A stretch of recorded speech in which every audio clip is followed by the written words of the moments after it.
चुनाव सामने है सर, इसी में देख लीजिएगा। 2014 से बड़ा जनादेश 18 में यही सारी बातें हो रही थी, यही सारी बातें 18 में की गई थी। 19 में 2014 से बड़ा जनादेश हम लोग को मिला और 24 में इससे बड़ा जनादेश हम लोग लेकर आएंगे। मैं बिहारी हूं सर, बिहार से कम मैं विश्वास दिलाता हूं 40 की 40 सीटें हमारा एनडीए गठबंधन जीत कर आएगा, इसमें कहीं कोई शंका नहीं है। मैं जमुई का प्रतिनिधित्व करता हूं सर। मेरे नेता, मेरे पिता आदरणीय रामविलास पासवान जी की कर्म भूमि हाजीपुर रही है सर। बिहार के हर एक जिले में घुमाओ और वो मेरे विश्वास को बढ़ाता है। आज बिहार के युवा, देश भर के युवा सर, देश को दुनिया की तीसरी सबसे बड़ी अर्थव्यवस्था बनते हुए देखना चाहते हैं। नमस्कार, दर्श न्यूज देख रहे हैं आप और मैं हूं आपके साथ दक्षा प्रिया। लोक जनशक्ति पार्टी रामविलास के राष्ट्रीय अध्यक्ष चिराग पासवान सदन में खूब गरजे।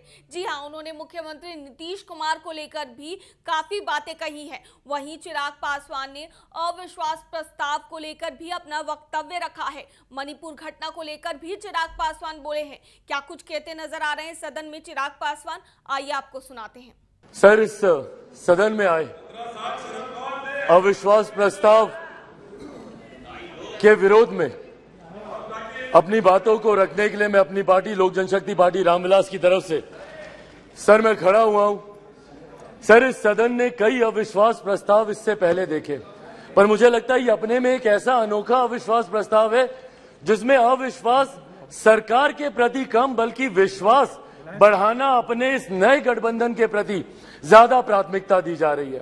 इन लोगों को इस बात को दर्शाना है कि किस तरीके से ये गठबंधन इनके साथ है, जिस गठबंधन को बनाने का ये लोग एक लंबे समय से ये लोग प्रयास कर रहे हैं।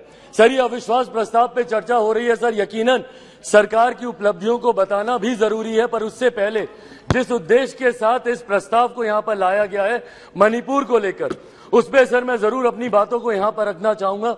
सर, पिछले 3 दिन से बहस चल रही है और इन 3 दिनों में सर सिर्फ दोषारोपण ही किया गया है।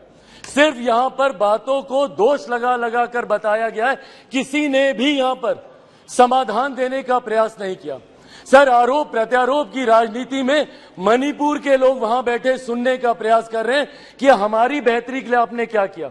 सर, कल गृह मंत्री जी ने इतनी खूबसूरती से तमाम पक्षों को रखा और इतनी विनम्रता से उन्होंने सारी बातों को रखा, पर उसके बावजूद सिर्फ दोषारोपण करना। सर, 90 के दशक में भी मणिपुर में इसी तरीके की परिस्थितियां थी। उस वक्त किसकी सरकार थी सर? क्या उस वक्त की सरकार ने मौजूदा सरकार को कोई इनपुट दिया? क्या उस वक्त के सरकार में बैठे लोगों ने कितनी बार इस सदन में चर्चा की?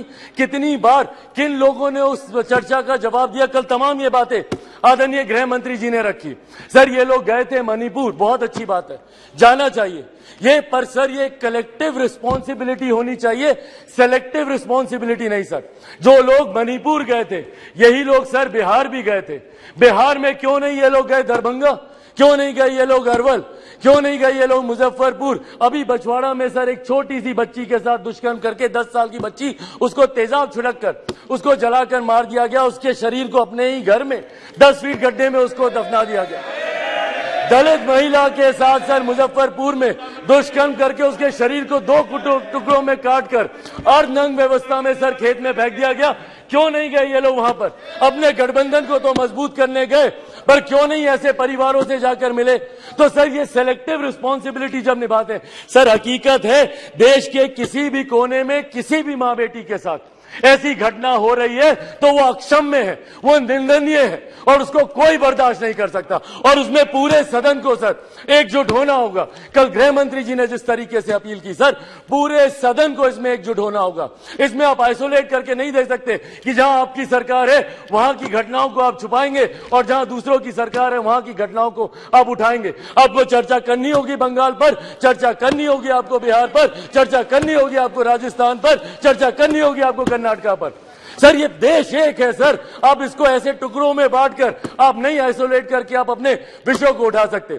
और यही कारण है सर कि देश की जनता का विश्वास हमारे प्रधानमंत्री आदरणीय नरेंद्र मोदी जी पर हर चुनाव के साथ बढ़ता जा रहा है।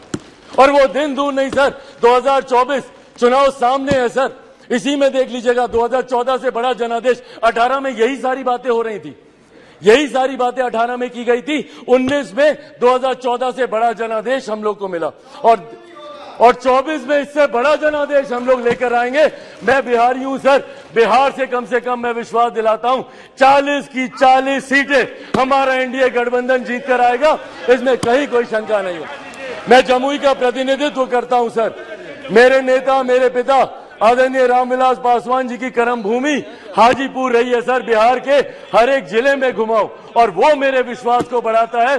आज बिहार के युवा, देश भर के युवा सर, देश को दुनिया की तीसरी सबसे बड़ी अर्थव्यवस्था बनते हुए देखना चाहते हैं। 2047 में हमारे देश को एक विकसित देश के तौर पर देखना चाहते हैं और इस सपने को कोई पूरा कर सकता है तो वो सिर्फ और सिर्फ हमारे आज के प्रधानमंत्री आदरणीय नरेंद्र मोदी जी ही पूरा कर सकते हैं। इसीलिए सर मैं अपनी पार्टी की तरफ से जहां बिल्कुल हराएंगे नीतीश जी को वैसे भी बिहार की जनता नकार चुकी है। 2020 के परिणाम दिखाते हैं, तीसरे नंबर की पार्टी बन गए, आधे से ज्यादा प्रत्याशी उनके चुनाव हार गए। तो जिनको बिहार की जनता ने रिजेक्ट कर दिया, देश की जनता उनको कैसे अपनाएगी, ये बहुत बड़ा सपना दिन में ये देख रहे हैं।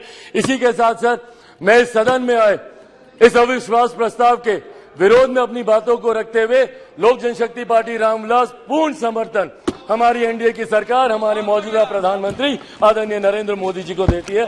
बहुत बहुत धन्यवाद सर।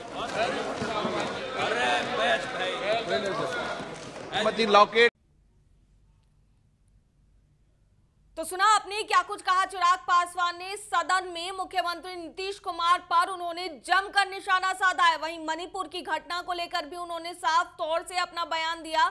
वहीं अगर बात करें अविश्वास प्रस्ताव को लेकर तो उस पर भी चिराग पासवान मुखर होकर बोले हैं। दर्श न्यूज में फिलहाल के लिए इतना ही। बने रहिए हमारे साथ देश और दुनिया की तमाम खबरों के लिए। धन्यवाद।